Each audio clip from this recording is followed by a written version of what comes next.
Hello, my name is Baron J. Damon. I'm your certified philanthropic coach. We support individuals and businesses in crafting strategic plans for their charitable giving. Confused about where you want to start? Join me for a complimentary session today to explore your passions and craft a plan for meaningful impact. Let's make a difference together. Go to www.businessoflifecc.com.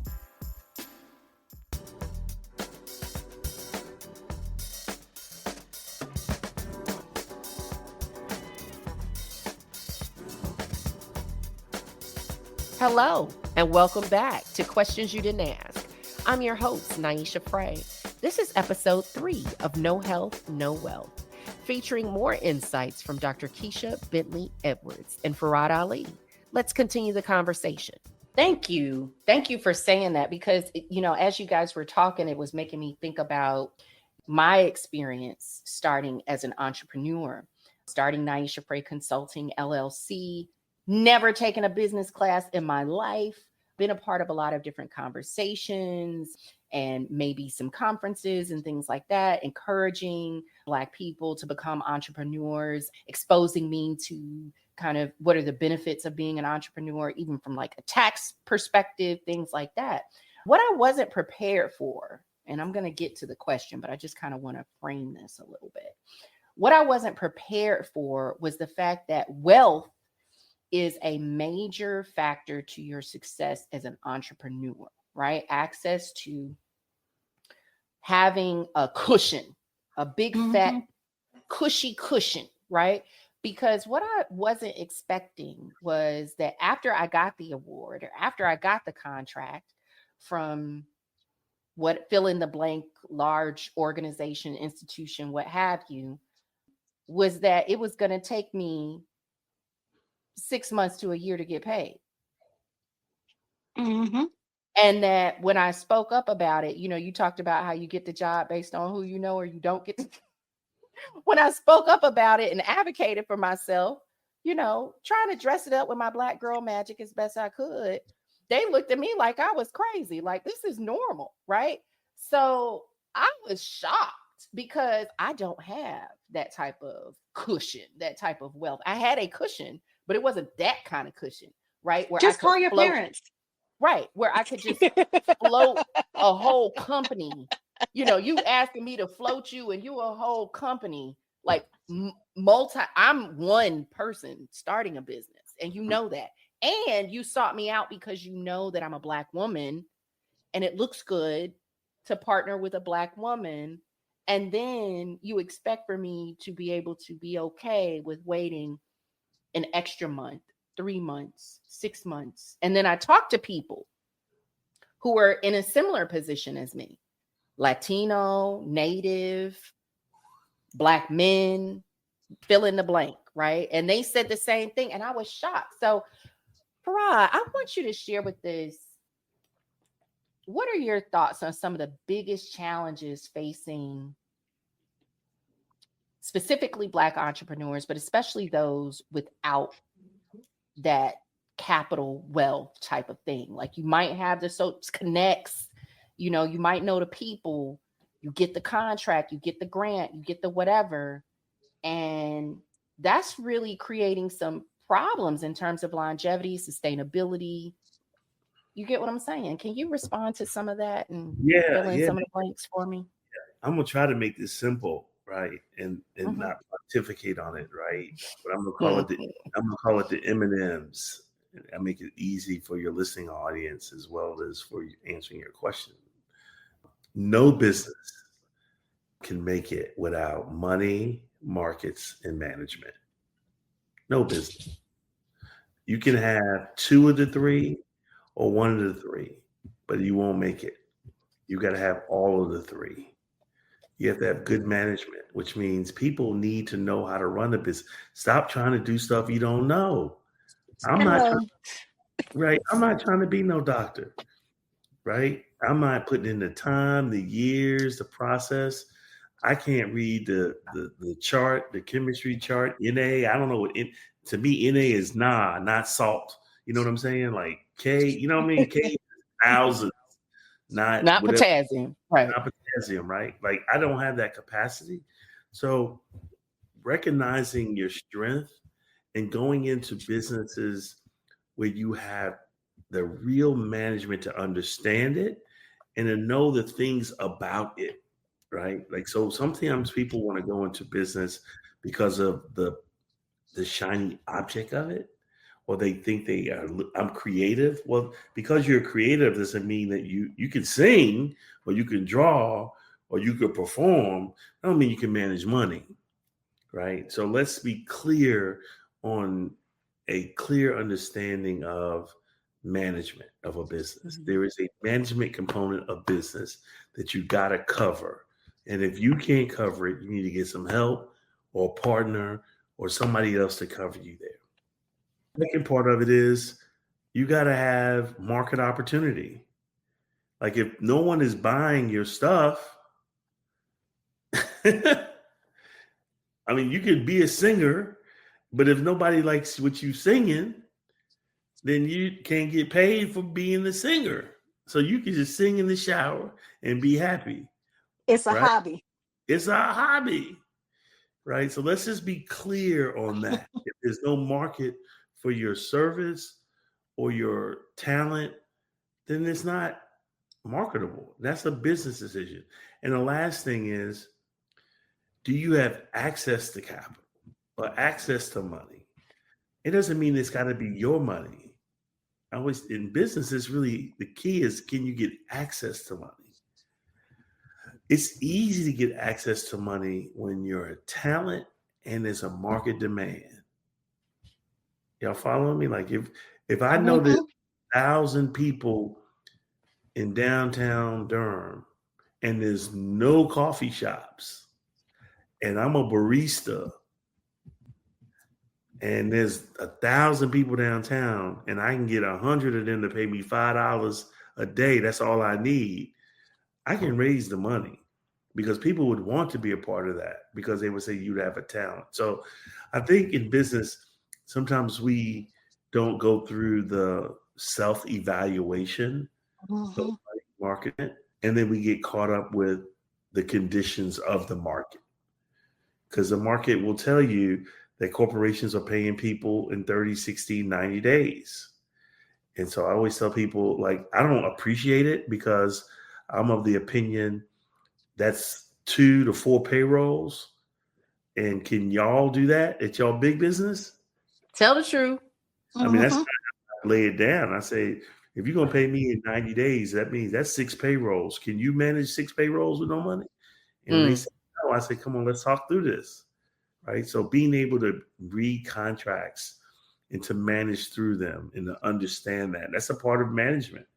And so your ability to get paid in a timely way to make sure your business is effective, particularly if they want you work that out. They figure it out. So I think in business, we need to be mindful of the M&Ms and make sure that we have a clear, non-rosy glass eye on how that works. You know, I used to be a banker for physicians. And I remember how many physicians and doctors and dentists I helped that did not have any training in managing money. I mean, from buying a house, buying a car, doing a checking account, all that stuff, investments, because throughout their process of learning or education, they were so focused on the science of life. Yeah, 100%. That only thing they knew about money is that they were borrowing it. Yes. They had to be paid back at some point in the future, and then they were going to get a bunch of money on the other side, which was called salary, and that based on if it was an anesthesiologist, internal medicine, pediatrician, that it was a range that if they made that, they could pay these loans back in 5 years, 10 years, or 30. And so I was like, along the way, I believe where we have wealth issues is that not teaching people the right way to do this and not just putting them in total debt to live, because then they do that, they still never get a chance to have wealth. They become income providers. So in your work as an entrepreneur or in your work as an intrapreneur, right, which is a physician or an engineer, the ability to understand how to become wealthy is critical, and a plan to do that.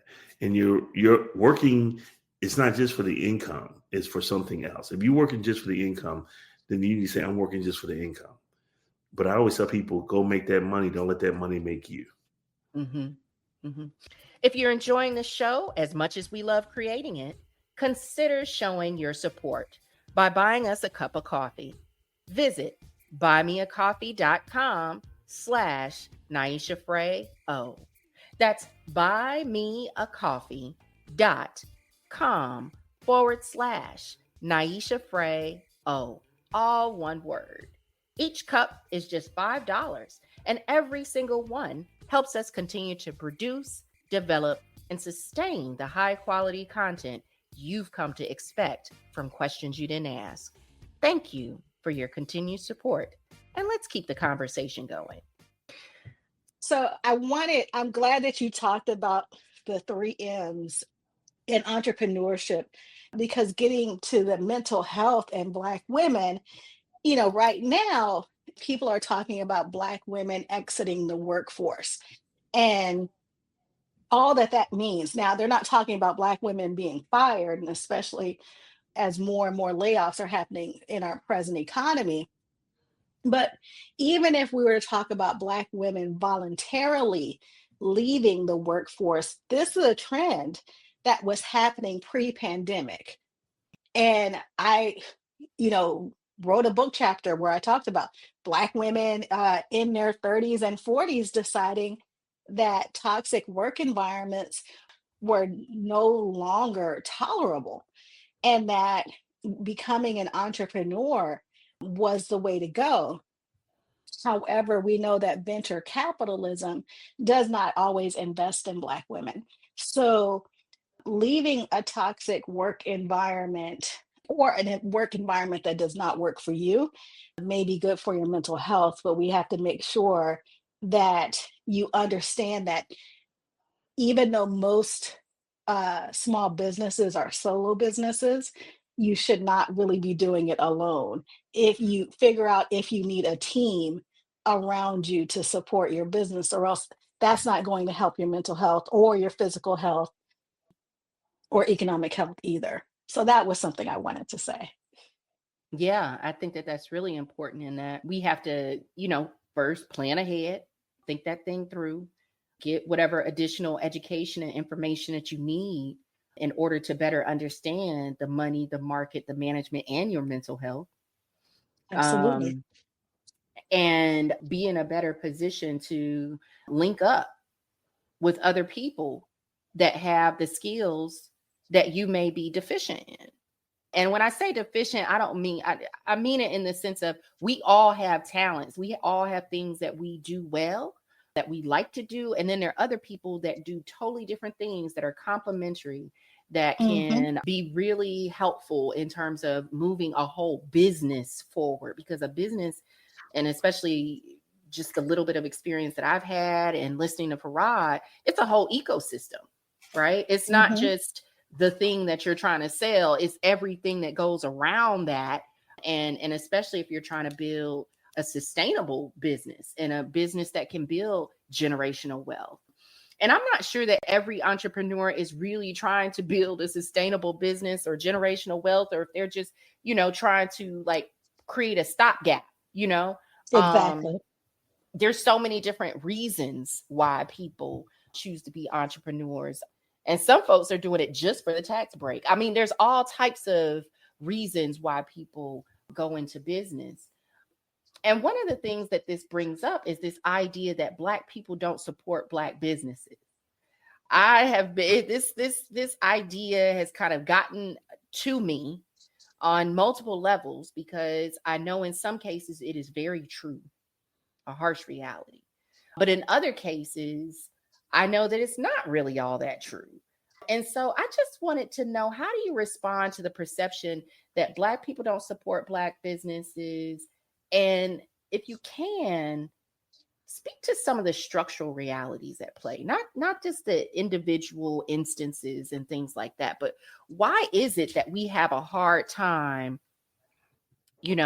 supporting Black businesses and having that kind of self-sufficiency or even accountability for our own community's economic well-being? What are some of the structural realities? And do you think it's true that Black people don't support Black businesses? And that's not a judgment. It's just a reality, like a real question. I think that Black businesses are supported by Black dollars in general. I think, like, just to flip it, is that the Black businesses that are being supported by Black people more often than not. But with the caveat that most people want to get the most bang from their buck, and small businesses, whether they're Black or any other, tend to have to charge more because they can't buy, they don't get the same type of manufacturing deals or wholesale deals as like a big box retailer would. So if I've got $10 and I've got to decide or even $20, if I could get 2 t-shirts from, say, Amazon or whatever other type of retailer, that they may be a little sketchy, but it's 2 t-shirts versus a Black business where I can't quite get one, folks will go and get their sketchy, shirt from that big box. So sometimes it's not, some people don't trust Black businesses, but oftentimes economically it's not always feasible, or they just expect to get a hookup. But I feel like more people have gotten educated. Like I had to educate myself, like, okay, Keisha, stop asking for the family discount, even if we're family. It's unless it's a sale for everybody, I need to go ahead and pay my way. Anyway, I digress. I think that most Black businesses are in fact supported by Black people, but we can all do better about educating about cost and investment, and also making sure that we treat each other well in that process from both the seller and the buyer perspective. Yeah, I agree. Like, I was sitting there writing these notes when she was saying the questions. Like, most people of color go to people of color to get their hair did. Most people of color know about the Black restaurants, right? We just know, right? Because we've all tried them. And our experience with that restaurant, if it's great, it repeats, right? I was sad to see that the Black restaurant in Washington, D.C. closed after 30 years. I just forgot the name of it. But y'all know what I'm talking around downtown. You're not talking about Ben or nothing crazy like that, are you? Like not Ben's Chili Bar. There you go. Okay. You're talking about, is it Georgia? Yeah, Georgia Brown's closed. Georgia Brown's, yeah. 3 years, right? Because of the layoffs that are happening in DC and not being able to eat. But if you go into Georgia Brown's, it's a Black restaurant, white and Black people are there, right? I do believe that when we talk around Black businesses, there are Black businesses that are positioned to support the Black community. If it's hair care, maybe child care, maybe food. I think the opportunity is to make the business open for all, because the dollar is green. And so most business to consumer products that have a wider audience get a better economic outcome. But you can still have a Black focus. I think of Books and Poets that is in DC, right? Busboys and Poets. Poets, right? It's for Black people, but it's not solely for Black people. Everyone can go in there and hang out and get food and get breakfast. So I think presenting a good quality product for whatever they're doing can provide you with a not a sheltered market, but an open market. Right? I Well, think that gets back to your three M's, right? Is that it gets back to that marketing management. What was that last Money. one? Right? And yeah, so there was a certain amount of investment that had to go into it, right? So you can't expect people to pay white cloth prices, when you're selling out your front yard, right? So, things have to balance, right? So that people look, there are plenty of bougie black folks who will spend that Plenty. extra money to go to the Salamander Hotel. I'm not one of them because I'm not quite that bougie yet. But I Right. have aspirations. I have aspirations Me for too. it. Me too, And Keisha. I appreciate it. I applaud it. I like the post. That's my support. I'm gonna give you that like on the post. But it's aspirational. It gives me so I can see the quality of it. I see why you would go and spend that money on it. And there are plenty of bougie black folks that are out there spending that money. But I also like getting my Hilton points, right? So there's this balance, right? There's a balance that comes into play. I like supporting, and when I can, I will support. I will go out of my way. I don't mind spending a little bit of extra to make sure it stays in my community. But I also need you to be like, there's a balance. Like you have to also do some self-reflection on why wouldn't someone support me, whoever they are, black or whoever? Like, am I following the three M's? Like sometimes even if you do everything right, it's not the right time and it doesn't work. But these are all the things that we can't always just put it from a perspective that black people are self-defeating. Mm. We like Hmm. to see each other win. Hmm. That wraps episode 3 of No Health, No Wealth. I'm Niasha Fray. Thank you for being part of this journey. We've got one final episode in this series, so make sure you follow or subscribe to Questions You Didn't Ask and join us for the conclusion.